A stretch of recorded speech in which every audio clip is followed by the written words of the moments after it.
mais uma vez aqui na Igreja Pagiel. E hoje não foi nos dada a oportunidade de trazer a palavra. Eu quero desde já trazer a paz do nosso pastor presidente, Adelino Alves Ribeiro. A igreja recebe, amém? Amém. Deus abençoe os irmãos. Quero agradecer ao pastor também pelo convite que nos foi feito. A Andresa e o Marcos também, que tem sido um canal de bênção para as nossas vidas. Também quero agradecer a Vitória, que veio me acompanhando, e ao Eric, que me acompanhou. Nessas provas a gente não pode passar sozinho, né, irmãos? A gente tem que trazer uns amigos, né? A Bíblia fala que existem amigos mais chegados que um irmão. E com certeza o Eric e a Vitória aí têm me ajudado no nosso ministério, na nossa caminhada. E eu trouxe eles hoje aí para me ajudar, amém? Eu disse para eles que se eles dessem glória durante a ministração, no final do culto eu pagaria lanche para eles. Então, irmãos, vai dando glória aí, amém? Irmãos, eu tô tremendo aqui, minhas pernas estão tremendo, porque eu sei que nesse altar aqui já passaram grandes pregadores, como a Cristina Rosa, o Hugo Leonardo, a Débora, Marcos, Eric, o pastor Márcio aqui. Então, eu de todos sou o menor, o que menor de todos esses aí, mas uma coisa nós temos em comum: o mesmo Espírito de Deus que usa ele, também vai usar as nossas vidas nessa noite, amém? E abra sua Bíblia no livro de João, capítulo 4.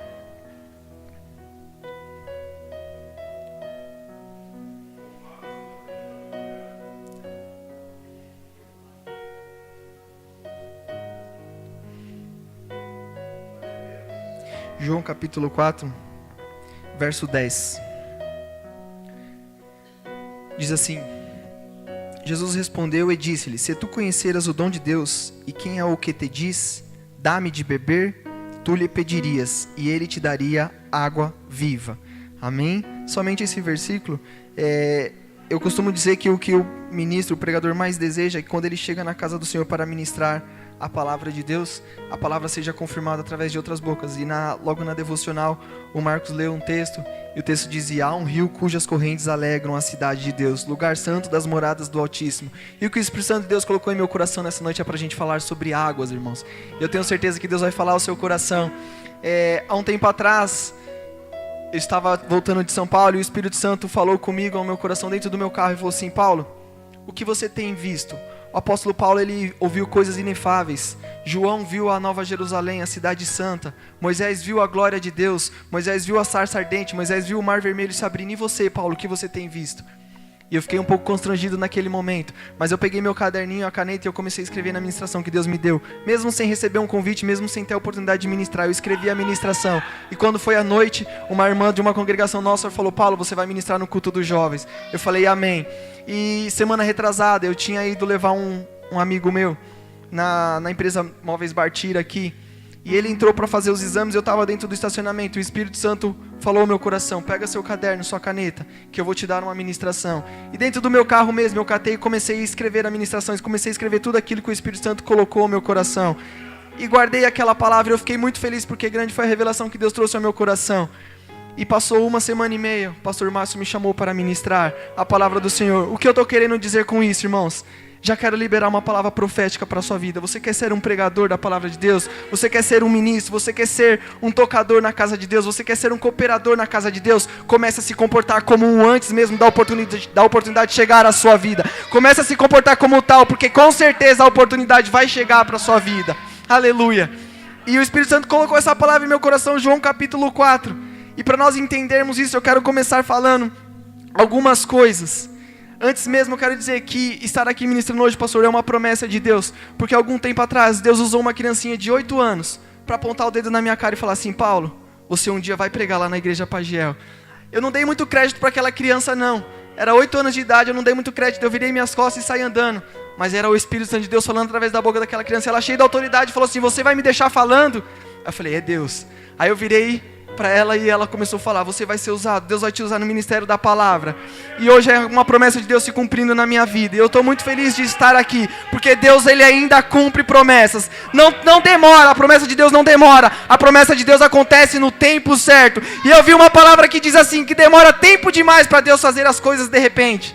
Guarde isso no seu coração. Demora tempo demais para Deus fazer as coisas de repente. E a promessa de Deus só começou a se cumprir na minha vida quando eu comecei a examinar as Escrituras. Porque a palavra de Deus nos diz, examine as Escrituras. Não manda a gente ler. Ele pede para a gente examinar as Escrituras. Eu comecei a examinar, comecei a me aprofundar. E a promessa de Deus começou a se cumprir na minha vida. E hoje é mais uma dessas promessas que está se cumprindo. E para nós entendermos essa passagem aqui de João capítulo 4, eu quero começar dizendo quem foi João. João, ele era filho de Zebedeu, apóstolo de Jesus Cristo, irmão de Tiago. O livro de João, se você ler o livro de João, ele vai te apresentar, e vem com o propósito de apresentar Jesus como Deus, diferente dos outros evangelhos. O livro de João foi escrito para apresentar Jesus como Deus. E nós vamos ver no capítulo 1 que João começa escrevendo assim: no princípio ele era o verbo, e o verbo estava com Deus, e o verbo se fez Deus. Em outras traduções vai dizer assim, que no princípio ele era a palavra, e a palavra era Deus, e Deus já existia, e a palavra já existia. Ou seja, João está dizendo que Jesus, desde o princípio, ele já era Deus. E nós vamos saber disso quando lá na criação do mundo, em Gênesis, Deus vai dizer assim: façamos o homem à nossa imagem e semelhança. Esse façamos e essa nossa significa plural, ou seja, Deus não estava sozinho. Jesus e o Espírito Santo já estavam com ele ali, naquele momento. E João vem escrevendo aqui em João capítulo 1 que Jesus, ele é Deus. E esse é o propósito do livro de João, apresentar para nós Jesus como Deus. E no capítulo 2, nós vamos ver ali Jesus mostrando a sua divindade para os discípulos e para aquele povo que estava ali naquele casamento em Canaã da Galileia. É o primeiro milagre de Jesus. Está acontecendo um casamento, Jesus foi convidado para a festa e o vinho acaba. Essa passagem é muito conhecida, os irmãos sabem disso. E o vinho acaba. E o que me chama a atenção neste texto, irmãos, é que Jesus tinha sido convidado para a festa. E quando acabou o vinho, Maria, mãe de Jesus, ela vai correndo para Jesus falar que tinha um problema, que o vinho tinha acabado. Todos nós sabemos que naquela época, se acabasse o vinho, era uma desonra para os noivos, e o vinho vai representar para nós a alegria. Então, se faltasse o vinho, faltava alegria no casamento. E o que me chamou a atenção foi que Jesus tinha sido convidado para a festa e que Maria, ela ia vir reportar este problema para Jesus. Coisa boa é quando a gente convida Jesus para fazer parte da nossa festa. Coisa boa é quando a gente convida Jesus para fazer parte da nossa vida, para fazer parte da nossa casa, para fazer parte do nosso trabalho. Coisa melhor ainda é quando a gente se depara com um problema e a gente não corre para o vizinho da direita ou para o vizinho da esquerda contar o problema. A gente corre para Jesus falar o problema, para contar o problema. Foi isso que Maria fez. Havia um problema, ela poderia falar para todo mundo. Ela poderia cutucar qualquer um e falar: ih, acabou o vinho. Mas não, ela foi falar para Jesus. E Jesus fala: mulher, ainda não é chegada a minha hora. Espera mais um pouco. Aí todos sabem que Jesus transformou a água em vinho. No capítulo 1, vai dizer também que Jesus ele é a fonte de água viva. No capítulo 2, nós vemos Jesus transformando a água em vinho. No capítulo 3 do livro de João, nós vamos ver um diálogo entre Jesus e Nicodemos. Nicodemos pergunta para Deus acerca do novo. Jesus está ministrando para Nicodemos acerca do novo nascimento. E Nicodemos começa a questionar a Deus e fala: mas posso eu, sendo velho, entrar novamente no ventre da minha mãe? Aí Jesus fala para ele: Nicodemos, você é professor e você me questiona isso? Aquele que não nascer da água e do Espírito não pode entrar no reino de Deus. E novamente nós vemos no capítulo 3, Jesus falando sobre a água. E no capítulo 4, é onde eu quero me ater nessa noite, existe um diálogo entre Jesus e a mulher samaritana. E Jesus, ele estava vindo Irmãos, eu escrevi mais ou menos umas 5 folhas hoje. Escrevi umas 3 vezes, mas já não estou conseguindo ler mais nada aqui. Mas amém, a gente vai conseguir. E no capítulo 4 há um diálogo entre Jesus e essa mulher samaritana. Jesus estava voltando da Judéia. Acho que é isso, deixa eu só ver aqui. Calma aí, irmãos.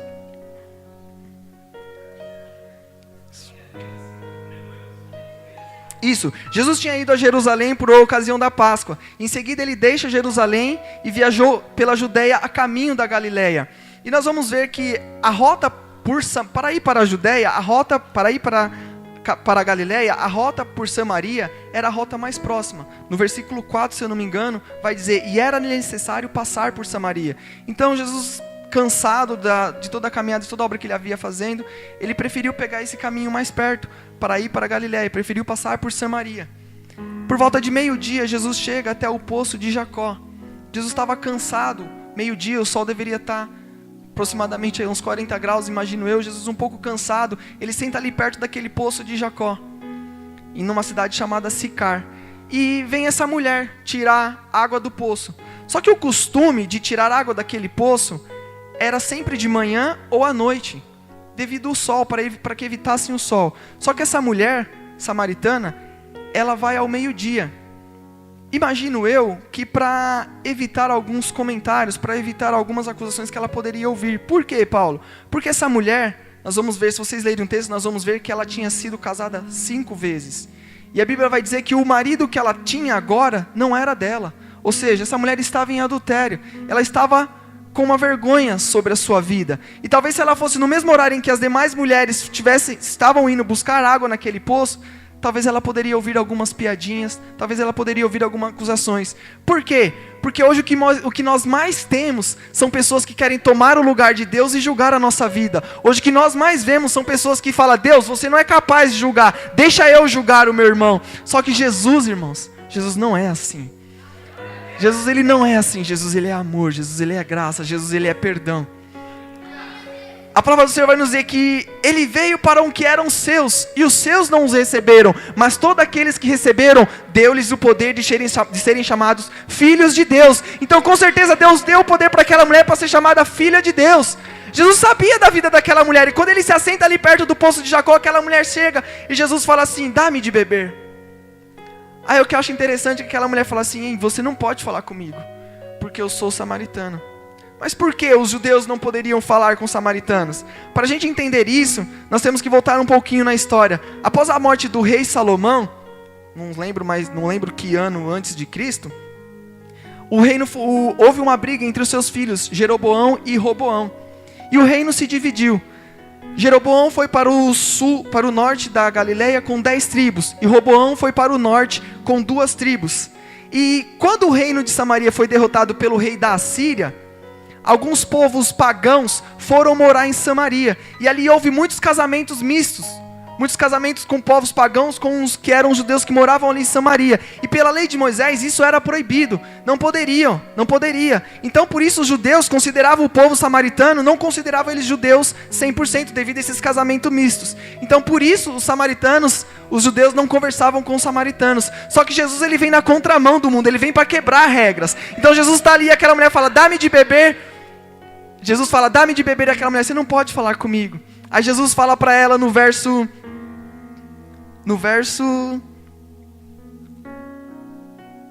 9. Disse-lhe, pois a mulher samaritana: como sendo tu judeus me pedes de beber? Aí no verso 10 Jesus vai dizer, que foi o que nós lemos: se tu conheceras o dom de Deus, e quem é que te diz, dá-me de beber, tu pedirias, e ele te daria da água da vida. Jesus está dizendo: olha, se você soubesse quem eu sou, você não me daria de beber. Pelo contrário, você pediria para mim o que eu tenho para te oferecer, que é uma água viva. Mas para nós entendermos isso, nós temos que saber algo a respeito daquele poço. Aquele poço, se vocês lerem depois na casa de vocês, em Gênesis capítulo 33, versos 18 e 19, aquele poço, ele era um poço de Jacó, que Jacó tinha cavado. Então, alguns historiadores, e eu também acredito, que aquele poço, ele não era um poço de água viva. Ou seja, não brotava água da terra naquele poço. Aquele poço, ele acumulava a água da chuva, a água do sereno da noite. Então não era um poço de água viva. E quando Jesus fala: se você soubesse quem eu sou, você pediria, dá-me de beber e eu te daria água da viva. Jesus está dizendo: olha, essa água que você vai tirar aí é uma água acumulada que veio da chuva. Mas se você pedir para mim, de mim jorram águas, do trono de Deus jorra águas, e eu vou dar te beber dessa água para você, e você nunca mais vai ter sede. É por isso que Jesus fala isso no verso 10. Aleluia. E eu achei, quando o Espírito Santo revelou isso para mim, eu achei tremendo. Eu falei: meu Deus, que palavra. Aleluias. Glória a Deus. E o diálogo continua entre Jesus e aquela mulher. E aquela mulher fala: aquela mulher fala para Jesus: você não tem um balde, sei lá, um cântaro para tirar água desse poço, porque ele é fundo. E eles começam a decorrer o diálogo. E Jesus vai falar para aquela mulher, no verso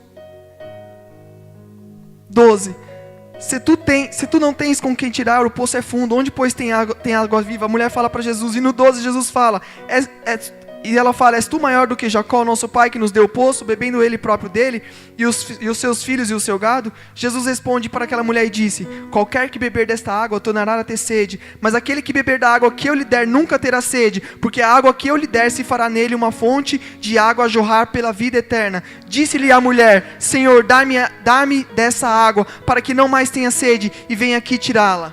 Aí Jesus vai falar para aquela mulher: vai e chama o teu marido. Aí Jesus pegou pesado, né? Vai e chama seu marido. Nós vamos ver, irmãos, que essa água que jorra do trono, ela é uma água que cura, é uma água que liberta.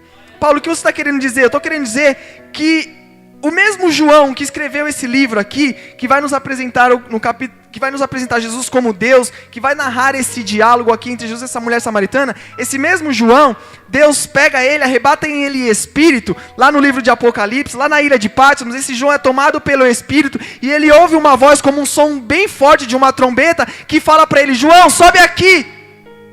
Aí eu fiquei pensando: sobe aqui aonde? Aquela voz falou para João: João, sobe aqui. Eu fiquei pensando: mas sobe aonde? Imagina, irmão, você está na sua casa e você ouve uma voz: sobe aqui. Pronto, você vai subir no telhado, sei lá. Mas não. Aquela voz estava dizendo: João, sobe aqui. Entra no reino espiritual. Entra no mundo espiritual, porque o que eu vou te mostrar agora são coisas celestiais. O que eu vou te mostrar agora não é para qualquer um. E escreve tudo isso que você vai ver. Aí esse mesmo João, no capítulo 22, ele vai escrever o seguinte. Abra sua Bíblia em Apocalipse comigo, capítulo 22. Esse mesmo João, ele vai escrever assim no capítulo 22. E mostrou-me o rio puro da água viva, claro como cristal, que procedia do trono de Deus e do Cordeiro. E no meio da sua praça e de uma outra banda do rio, estava a árvore da vida, que produz 12 frutos, dando seu fruto de mês em mês. E as folhas da árvore são para a saúde das nações. E ali nunca mais haverá maldição contra alguém. Eu quero ler em outra tradução. Na tradução nos dias de hoje, vai dizer assim: que aquelas águas corriam do trono de Deus e passava por aquela rua. Aquelas águas corriam do trono de Deus e passava por aquela rua, no meio daquela praça. De um lado e de outro tinha as árvores da vida, que davam 12 frutos por ano, um fruto por mês. E daquelas árvores caíam folhas, e as folhas serviam para curar as nações. Paulo, o que você está querendo dizer? Eu estou querendo dizer que pelos olhos da fé eu quero acreditar que aquelas águas que passavam no meio daquela praça, de um lado árvore, do outro lado árvore, as raízes daquelas árvores, elas estavam por baixo da terra, sim ou não? E aquelas águas que passavam, elas regavam aquelas raízes, e aquelas árvores cresciam e davam frutos, e aquelas folhas que caíam serviam para curar as nações. Paulo, o que você está querendo dizer? Eu estou querendo dizer que Jesus é a fonte de água viva. Se você beber dessa fonte, as águas do trono que corre do trono de Deus vai chegar até a sua vida, e das suas feridas vão sair poder para curar as nações.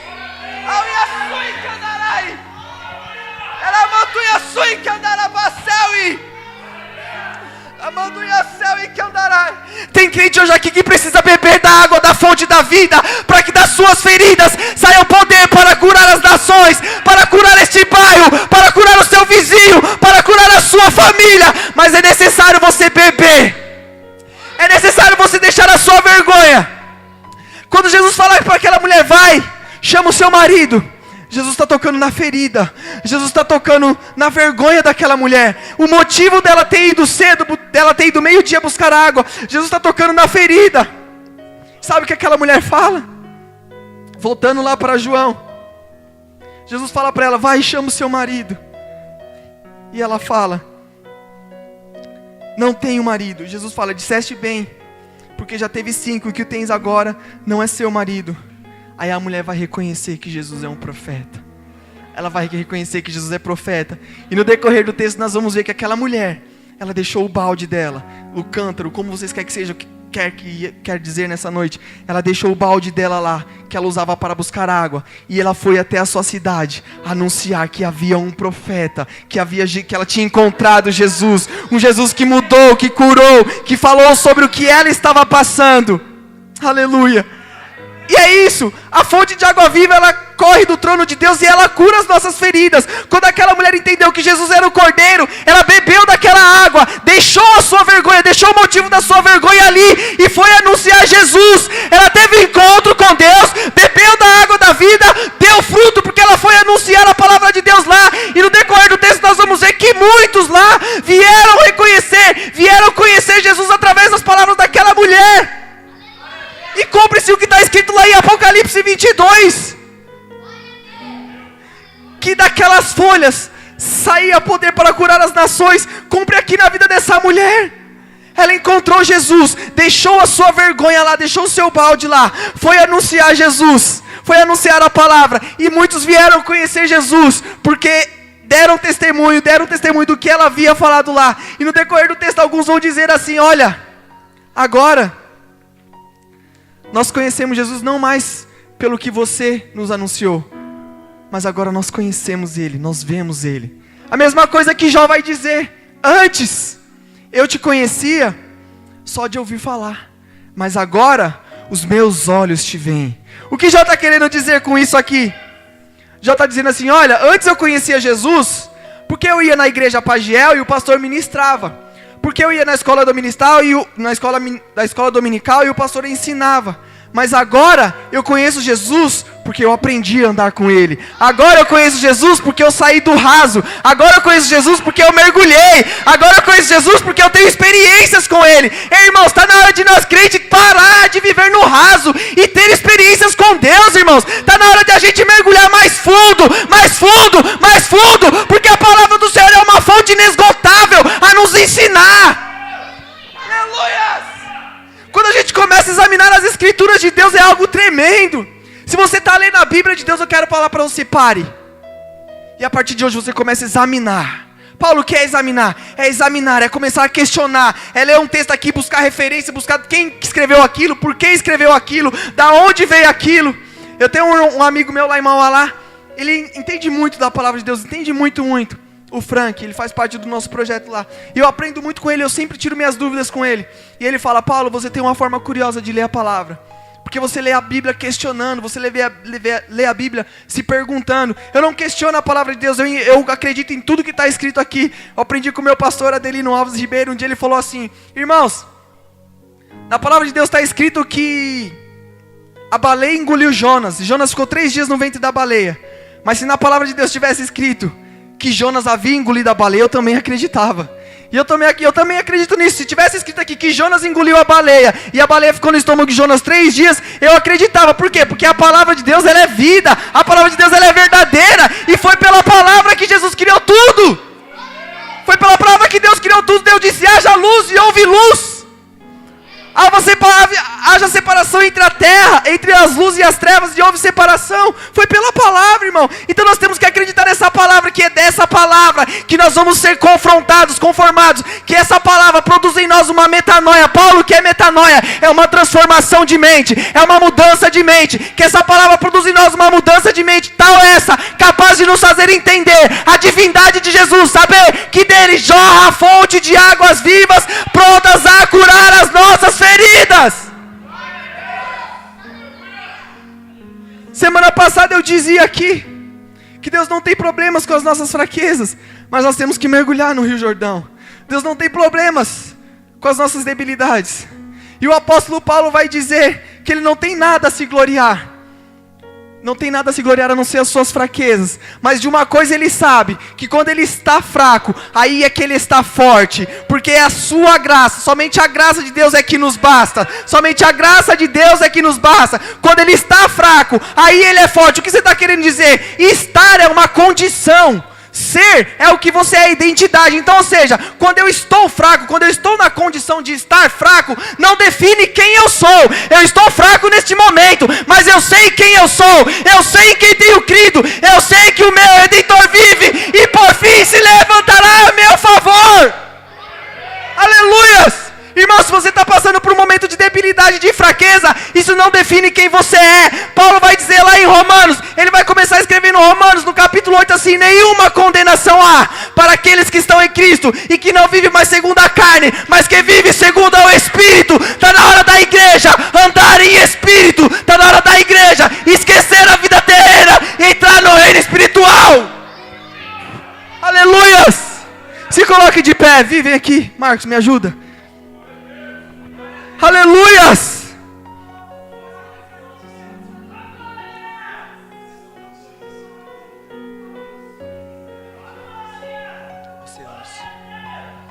Aleluia. Com a permissão do pastor,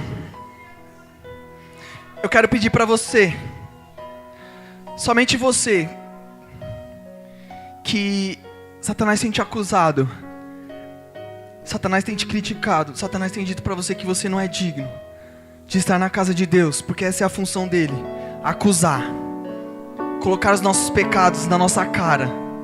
O que Satanás faz com o pecado? Antes de a gente pecar, ele minimiza o pecado. Ele fala, não tem nada a ver.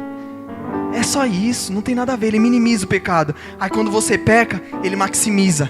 Ele fala, vai lá, tá vendo? Você pecou. Você não pode. Você não é digno de ir na casa de Deus. Você não pode, você não pode. Mas Jesus veio a esse mundo para aqueles que são doentes. Jesus veio a esse mundo para nos ligar novamente com Deus. Eu quero, com a permissão do pastor, pedir para só você, que assim como essa mulher, precisa deixar o seu motivo de vergonha de lado. Não estou falando do seu pecado, estou falando da sua vergonha, seja ela qual for, para você vir até aqui na frente, para a gente orar por você. Deixar o seu motivo de tristeza de lado. Se algo tem te impedido de você viver mais no fundo, se algo tem te impedido de você viver o profundo, se algo tem te impedido de você viver o sobrenatural, eu quero te convidar a vir aqui na frente. Enquanto a Vitória olha, enquanto a Vitória canta, a gente vai orar por você.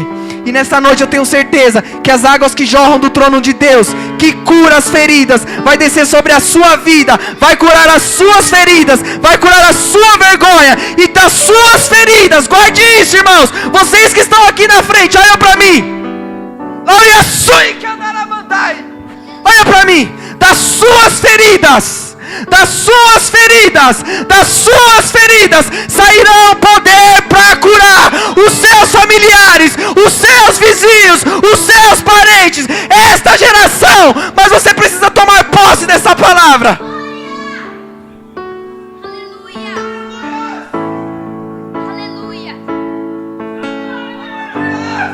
Aleluia. Tua voz me chama sobre as águas, onde os meus pés podem falhar. E ali te encontro no mistério, em meio ao mar, confiarei.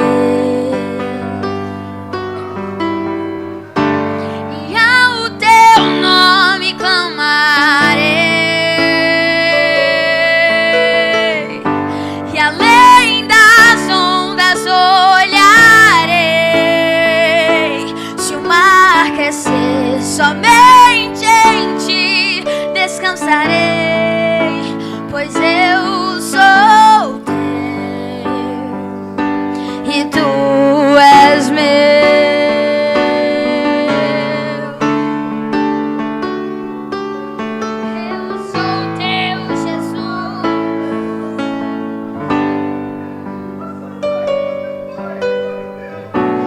Graça cobre os meus temores, tua forte mão me guiará. Se estou cercado pelo medo, tu és fiel, nunca vais falhar. Oh. Clamarei, eu clamarei, além das ondas olharei. Se o mar crescer, somente em ti descansarei, pois eu sou teu